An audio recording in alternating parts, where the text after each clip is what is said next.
Varahini channel பார்க்குற அனைவருக்கும் வணக்கம். இப்போ நான் தண்டு தோசை ஊற்ற போகிறேன். அதுக்கு உண்டான ரேஷியோ பார்க்கலாம்.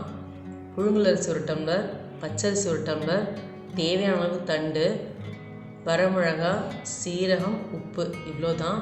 உடனே நம்ம தோசையை ஊற்றிடலாம். புளிக்க வேண்டியதோ இல்லை அடுத்த நாள் கழித்து ஊற்றணும் அப்படின்லாம் கிடையாது. அப்போவே ஆட்டி அப்போவே போடலாம். இந்த அரிசி மட்டும் 1.5 மணி நேரம் ஊறணும், அவ்வளோதான். வாங்க பார்க்கலாம். அரிசி பாருங்கள் 1.5 மணி நேரம் ஊறிடுச்சு. இதோடு சேர்ந்து வாழைத்தண்டை குட்டி குட்டியாக நார் எடுத்துகிட்டு குட்டி குட்டியாக அறுத்து வச்சுக்கணும்.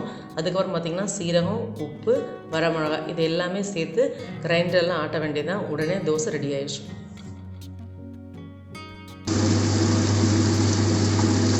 வாழைத்தண்டு தோசைக்கு பாருங்கள் அரைச்சிருக்கேன், தண்ணி மாதிரி சூப்பராக வரும். இப்போ தோசை ஊற்ற போகிறேன், பார்க்கலாம் வாங்க.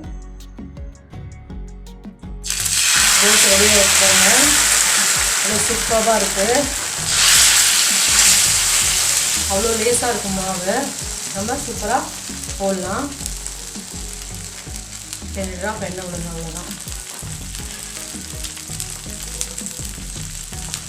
நல்லா மொறுன்னு சூப்பராக இருக்கும். டேஸ்ட் டிஃப்ரெண்ட்டாக இருக்கும். இதுக்கு நீங்கள் தக்காளி சட்னி எந்த சட்னி வேணாலும் இதுக்கு வச்சுக்கலாம். நல்லா டேஸ்டியாக இருக்கும்.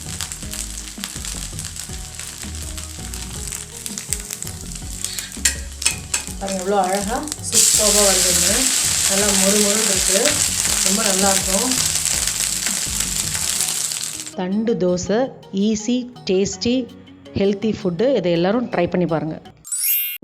இந்த வராகினி சேனலை பார்க்குற நீங்கள் ஷேர் பண்ணுங்கள், லைக் பண்ணுங்கள், சப்ஸ்கிரைப் பண்ணுங்கள். மறக்காமல் பெல் ஐக்கானை கிளிக் பண்ணிவிடுங்க.